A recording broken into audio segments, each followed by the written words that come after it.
Assalamualaikum warahmatullahi wabarakatuh. Innal hamdalillah nahmaduhu wa nasta'inuhu wa nastaghfiruh wa na'udzu billahi min syururi anfusina wa min sayyiati a'malina. May yahdihillahu fala mudilla lahu wa may yudlil falan tajida lahu nasyira. Asyhadu an la ilaha illallah wa asyhadu anna Muhammadan abduhu wa rasuluhu alladzi la nabiyya ba'da amma ba'du. Sebelumnya perkenalkan, nama saya Faris Hafid Fauzan dengan NIM 1212030040. Saya di sini akan sedikit mengulas tentang apa yang sudah disampaikan teman saya, yaitu kelompok 3 mengenai sejarah Abu Bakar atau biodata Abu Bakar. Seperti yang kita ketahui, ayah Abu Bakar tersendiri bernama Utsman bin Amir atau sering dikenal sebagai Abu Quhafah, yang berasal dari keluarga Quraisy dari Bani Taim. Ia termasuk orang yang terkemuka di Mekah. Abu Quhafah adalah seorang pedagang yang kuat dan aktif. Istrinya yang bernama Salma, yang lebih dikenal dengan Ummul Khair, yang selalu kehilangan anak perempuannya.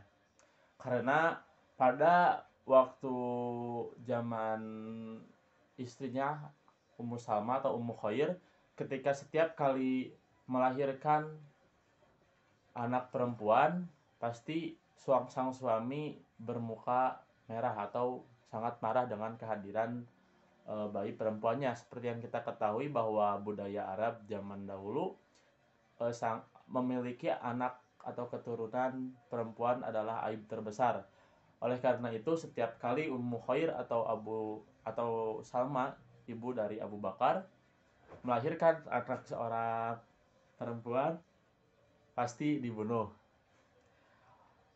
Tak lama dari itu, mereka hidup dengan kondisi keluarga yang sangat miskin, lalu mendapat cercaan karena tidak memiliki anak.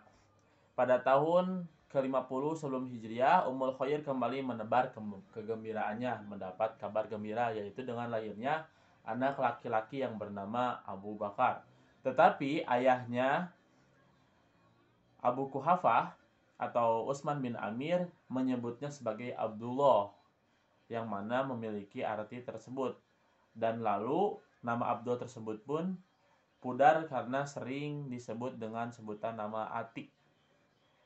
Maka ada istilah Atik yang datang ke dunia. Kabar gembira, wahai Abu Bakar, engkau adalah Atik, seorang yang dibebaskan dari api neraka.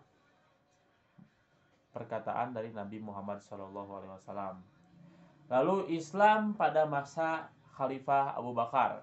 Islam pada masa Khalifah Abu Bakar adalah sebagaimana pada masa Rasulullah SAW, bersifat sentral, yang berarti bahwa kekuasaan legislatif, eksekutif, dan yudikatif terpusat pada tangan Khalifah atau tangan Abu Bakar.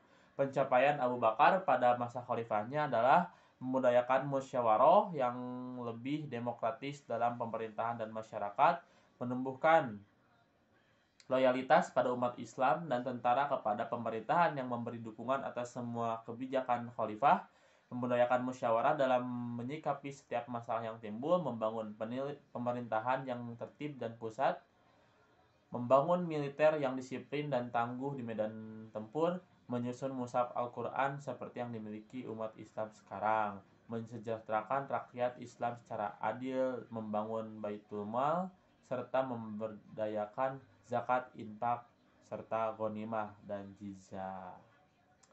Lalu dalam pemerintahan Abu Bakar, ciri-ciri ekonominya yaitu menetapkan praktek akad perdagangan, lalu menegakkan hukum dengan memerangi mereka, tidak terjadi ahlil badar sebagai penjahat negara, menolak barang tambang atau rikaz yang terdiri dari emas, perak, perunggu, besi, dan baja, dan lain-lainnya.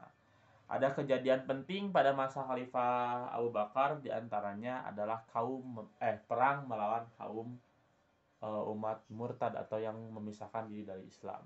Sekian dari saya, syukron, mohon maaf kurang lebihnya. Wassalamualaikum warahmatullahi wabarakatuh.